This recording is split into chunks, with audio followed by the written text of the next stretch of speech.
Hola, ¿qué tal? Bienvenidos al noticiero científico y cultural iberoamericano NSC. Acompáñenme en este recorrido de 30 minutos para explorar cómo el conocimiento y la cultura transforman nuestras vidas. Este espacio es gracias a la Asociación de Televisiones Educativas y Culturales Iberoamericanas, ATEI. Esto es lo más relevante de la ciencia y la cultura. La transición energética que requiere el mundo ante la crisis climática no puede excluir el uso de la energía atómica. Sin embargo, el uso de este tipo de fuentes debe superar estigmas y retos reales como es la gestión y manejo de los desperdicios nucleares.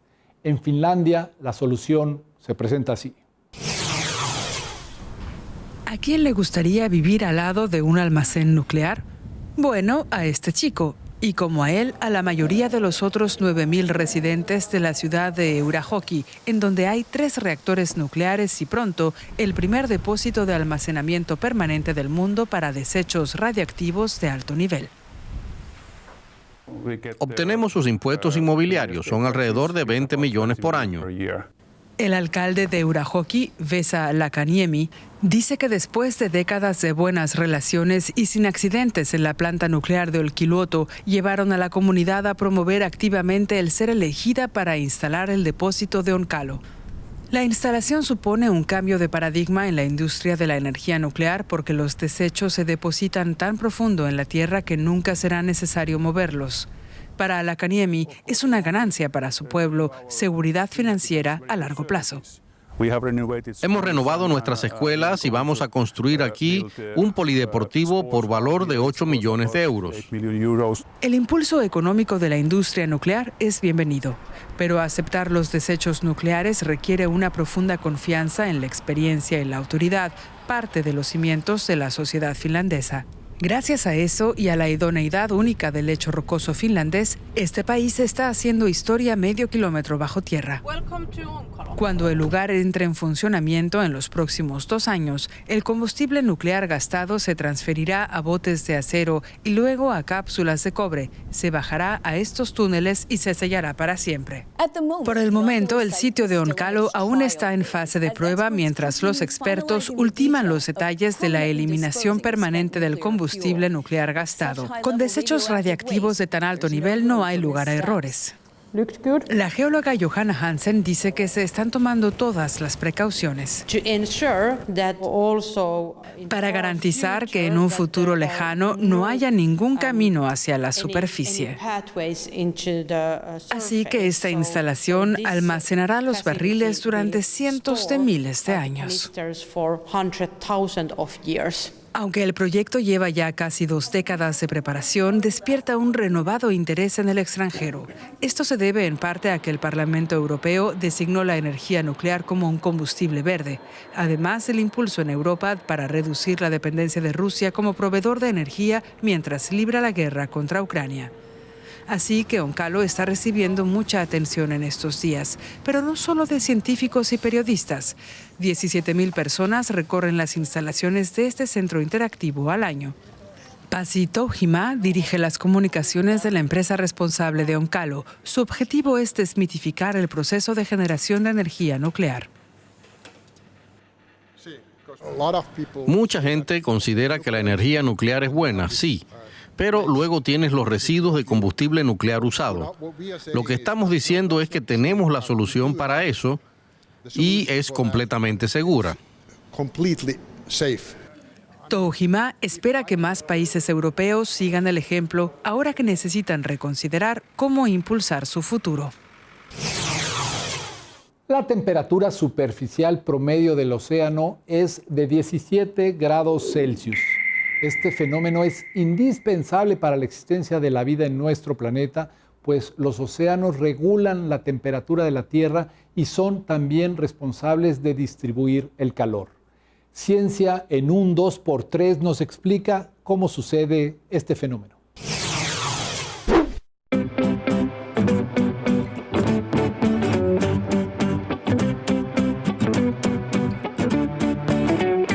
Hola a todos. todos, bienvenidos a una nueva entrega de Ciencia en un 2x3. En esta ocasión vamos a hablar de la importancia que tiene la temperatura del agua en un ecosistema como el océano. En los océanos la temperatura influye directamente en la cantidad de oxígeno que el agua puede transportar. Es por eso que a medida que el agua se enfría puede transportar mayor cantidad de oxígeno, que es indispensable para que los animales que viven en el océano puedan sobrevivir. Además, el agua caliente es menos densa, lo que hace que sea un transporte ideal de nutrientes. Pero ¿cómo así? ¿Esto cómo ocurre? Resulta que las aguas cálidas superficiales transmiten el calor a las aguas próximas ubicadas debajo de ella. Esto forma una zona que conocemos como zona de productividad, que se da entre los 200 y los 400 metros por debajo de la superficie del océano. Entre los 1000 y los 1800 metros, el agua va disminuyendo su temperatura gradualmente y luego, debajo de los 1800 metros, el agua se conserva fría.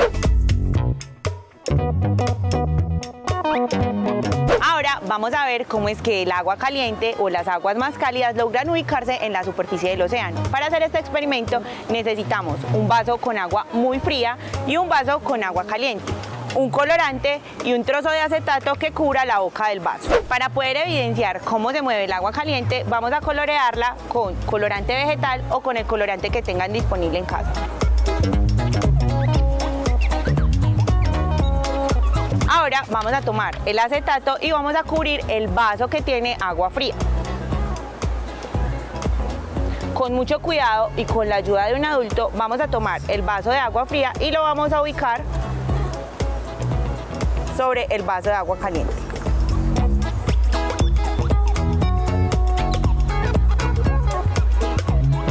En este paso debemos ser muy cuidadosos porque con mucho cuidado vamos a retirar lentamente el acetato. Puede ser solamente un trozo de él. En este punto puedes observar cómo lentamente el agua caliente comienza a subir y a ubicarse en la parte de arriba del agua fría.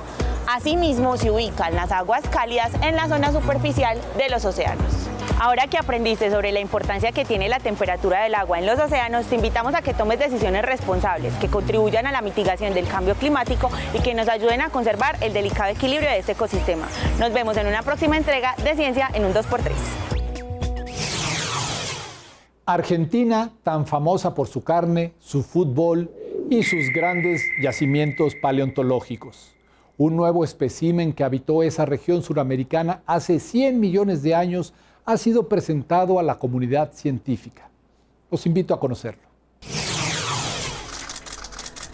Científicos presentaron el jueves en Argentina el dinosaurio Yacapilqueniucura, uno de los primeros dinosaurios acorazados bípedos de Sudamérica y que habitó el sur del país austral hace 100 millones de años en el periodo Cretácico tardío. La presentación fue realizada este día por la Fundación Azara de Historia Natural, una entidad de la Universidad Maimónides, y estuvo a cargo de los científicos Sebastián Apesteguía y Facundo Righetti. El dinosaurio que estamos presentando hoy es un dinosaurio que sale de lo común, primero porque no es un gigante, es un animal muy pequeño y es un adulto, pero además porque corresponde a un linaje de dinosaurios que era completamente desconocido para el hemisferio sur. El espécimen fue hallado en inmediaciones de la localidad Cerro Policía en la provincia de Río Negro, en una gran zona fosilífera dentro del área paleontológica de La Buitrera, unos 1.205 kilómetros al suroeste de Buenos Aires, la capital del país. Apesteguía, investigador del Consejo Nacional de Investigaciones Científicas y Técnicas de Argentina, CONICET, resaltó que desde hace más de 20 años la Fundación Azara realiza trabajos de campo en esta región de Argentina y señaló que, con la ayuda de la erosión, año tras año se encuentran nuevas especies y más especímenes. Detalló que el Yacapilqueniucura fue un pequeño dinosaurio de unos 1,5 metros de longitud y de entre 4 y 7 kilogramos de peso.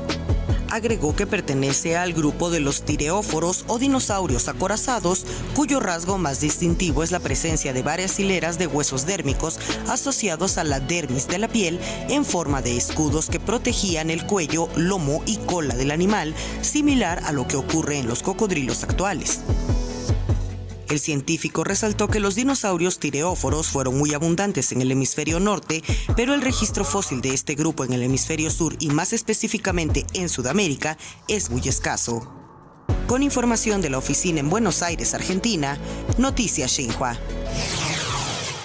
Si usted es un pesimista connotado, la siguiente historia le llenará los ojos. Se trata del concepto de final climático, el nombre que algunos científicos comienzan a utilizar ante la hipótesis de un colapso social mundial por causa de los efectos del calentamiento mundial. ¿Estamos ante una posibilidad real? Un planeta desierto y en caos. ¿Cuánta gente crees que queda viva? ¿En todo el mundo? No mucha. Parece el argumento de una película, pero es una hipótesis, la peor entre las posibles derivadas del cambio climático. Sería pues un gran cataclismo que por causa climática afectaría a muchas regiones de la Tierra. Eso es real, eso puede ocurrir y hay una posibilidad cierta incluso de desaparición o de gran colapso en la humanidad. Es el llamado final climático. Un equipo de la Universidad de Cambridge lo ha estudiado y pide que se cree una agenda para prevenir los efectos de esta probabilidad apocalíptica. Si no tomamos medidas, va a haber sufrimiento y va a haber colapso.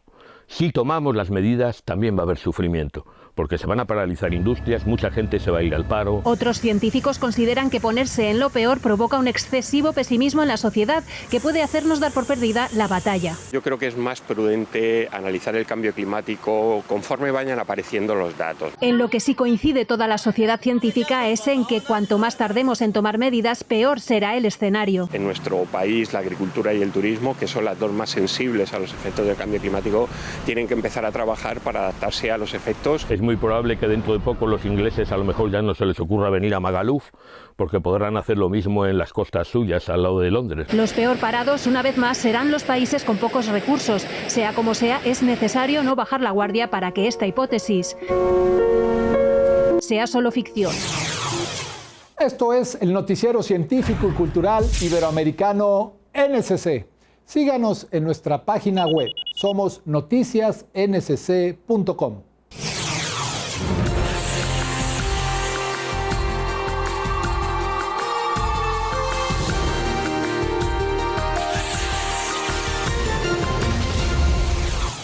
México es considerado como uno de los países con mayor captación solar del mundo. Esto representa un enorme potencial para la generación de electricidad, pero es necesario construir la infraestructura para tal efecto. La siguiente iniciativa busca formar cuadros especializados con este fin. México es un país donde la mayor parte del territorio es óptimo para el uso de plantas fotovoltaicas para la generación de energía. Esto debido a que se encuentra ubicado en el denominado cinturón solar, que es la zona que presenta mayores niveles de radiación en el mundo. Debido a lo complejo que es mantener económicamente un laboratorio dedicado a la elaboración de celdas solares, el Instituto de Energías Renovables desarrolló el videojuego SEI Perovskite para enseñar a estudiantes la fabricación de estos dispositivos. Pensamos que una forma de, si no podíamos llevar al alumno al laboratorio, pues quizás llevarle el laboratorio al alumno por medio de este videojuego donde simulamos la fabricación de las celdas solares. En el videojuego, el jugador compite contra sí mismo. Debe seleccionar lo que crea más conveniente con respecto a los materiales, los instrumentos y las máquinas que utilizará en la elaboración de las celdas solares para finalmente evaluar su efectividad. Al superar retos, obtiene como bonificación conocimientos que le ayudan a mejorar la fabricación de estos paneles.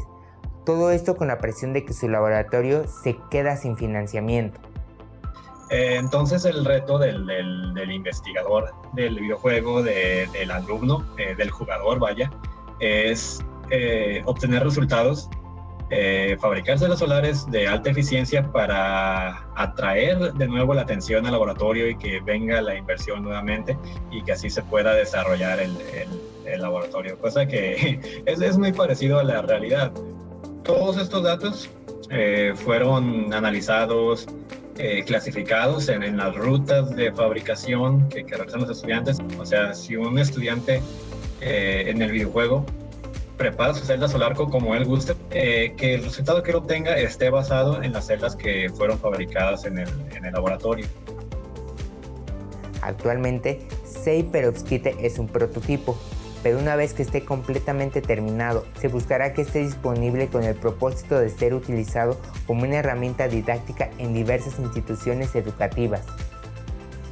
Una idea como complemento de la clase que los alumnos puedan llevar sea, ya sea su clase de células solares, de física de semiconductores, y que a la par lleven este videojuego como un complemento donde se les explique el proceso de fabricación pues, de una forma algo más divertida, ¿no? El 26 de abril de 1937, la Fuerza Aérea Alemana bombardeó a la población de Guernica, en España. El ataque provocó miles de muertes y la destrucción de decenas de edificios. El acontecimiento motivó a Pablo Picasso a pintar el mural que lleva el nombre de la población bombardeada. Su mensaje de denuncia sigue tan vivo como entonces. El Guernica de Pablo Picasso puede verse desde este martes en Tokio en una pantalla de ultra alta resolución y a escala casi idéntica a la del icónico lienzo, gracias a un innovador proyecto llevado a cabo por la cadena nipona NHK y la firma NTT. La obra de mayor tamaño del genio malagueño protagoniza la muestra Llegó el Guernica, que permite al visitante contemplarla en sus descomunales dimensiones y al mismo tiempo sumergirse en sus detalles a través del proceso de filmado y emisión en definición 8K.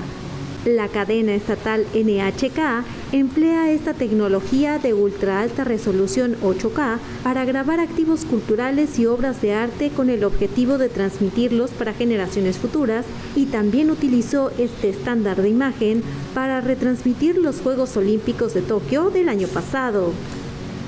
Las dimensiones de la pantalla y su resolución permiten ofrecer a los visitantes una experiencia muy cercana a la de contemplar el lienzo en el Museo Reina Sofía de Madrid, según explicaron los responsables del proyecto en su presentación este martes.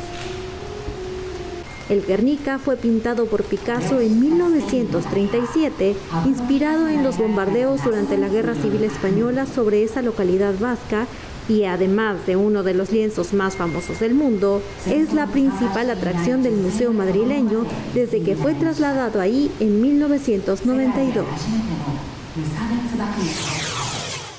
A 75 kilómetros de Burdeos, en Francia, se encuentra la sede de lo que hasta hace poco era un tesoro escondido. Se trata de la pintura Cristo en la Cruz, pintada por Rembrandt. ¿Cómo llegó esta obra maestra a una provincia de 1.500 personas? El tranquilo pueblo de Mas-d'Agounès, situado en la región francesa de Aquitania, es hogar de una obra maestra del siglo XVII. Y es que la iglesia de este pequeño municipio alberga ni más ni menos que un Cristo en la Cruz, pintado por el genio holandés Rembrandt. Es muy especial ver este cuadro, pero que esté aquí, en una ciudad de 1.500 habitantes, es extraordinario. El cuadro fue comprado por un oficial del ejército que servía bajo el mando de Napoleón en Dunkerque en 1804. Un año después lo donó a nuestra parroquia, donde él había nacido. La obra ha estado expuesta aquí prácticamente sin vigilancia durante unos 200 años. Recientemente se han tomado medidas de seguridad para protegerla. El cuadro está ahora en una vitrina blindada con cristales reforzados. También hemos instalado cámaras de seguridad. El cristal está dotado de una alarma. Además, también controlamos la temperatura y la humedad. En 1960, los restauradores del Louvre en París autentificaron la obra, ya que encontraron las iniciales de Rembrandt y el año 1631 en el cuadro. Desde entonces, Mas-d'Agounès pasó a ser una parada imprescindible para los amantes del arte europeo. En ocasiones, las grandes tradiciones abren espacio para la innovación. Es el caso de este artesano en Argentina, quien ha dotado de un nuevo sentido a los recipientes de la popular y centenaria infusión del mate. Un artesano argentino resguarda y reinterpreta en el país sudamericano la tradición del mate, la popular infusión del Río de la Plata, mediante la confección de elegantes recipientes a partir de maderas que provienen de árboles de la región, como el algarrobo o el anchico. Se trata de Alejandro Gatz, conocido como Sasha, quien tiene su taller en el barrio porteño de Floresta y explica que cada mate que fabrica es el fruto de una búsqueda en la que apunta a descubrir formas que le permitan combinar procesos, lenguajes y técnicas hasta lograr resultados inéditos. Lo que estoy haciendo obedece a procesos de producción diferentes, o sea, no son torneados, no son repujados, entonces lo que hago es uso técnicas de producción que son diferentes a las habituales, desbaste en definitiva, y se caracteriza por son objetos irregulares. El entrevistado subrayó que en su labor se propone confeccionar objetos que generen sorpresa y que desde su contemplación y uso sacudan las emociones y ofrezcan experiencias memorables, resguardando la tradición del mate, pero a la vez reinterpretando su contenido. La costumbre de tomar mate todos los días e incluso varias veces al día está extendida por todo el territorio argentino, indiferentemente de la clase social o económica de los ciudadanos. La mayoría prefiere tomarlo con agua caliente, a diferencia de países como Paraguay, donde suele consumirse frío, versión que se denomina tereré.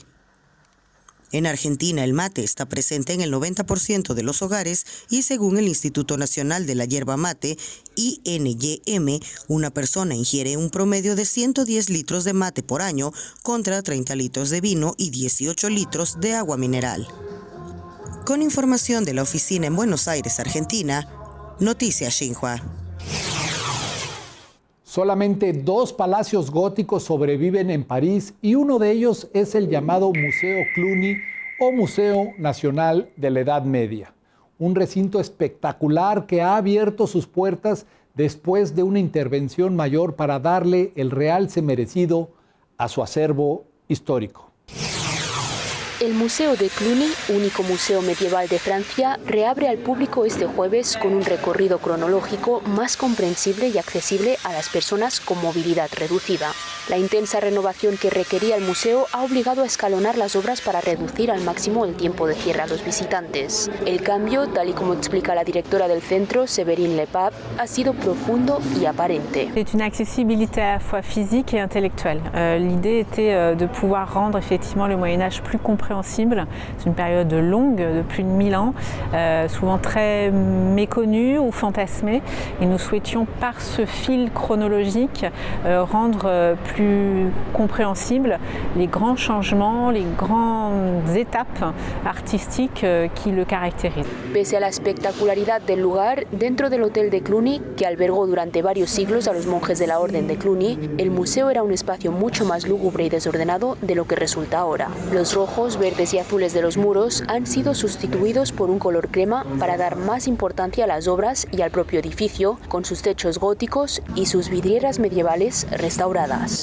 La reapertura irá acompañada con una exposición temporal sobre la historia del edificio, aunque en paralelo seguirán adelante algunas obras como la restauración de los jardines medievales que rodean el edificio y que se prevé estarán listos para finales de 2023. Muchas gracias por acompañarnos en el noticiero científico y cultural iberoamericano NSC. Agradecemos a los socios de ATEI que a través de sus plataformas hagan posible este noticiero, al igual que a las agencias informativas AFP, EFE, Notimex, Xinhua, Euronews y Deutsche Welle.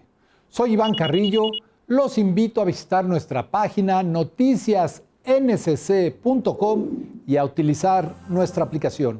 La próxima emisión, más información científica y cultural.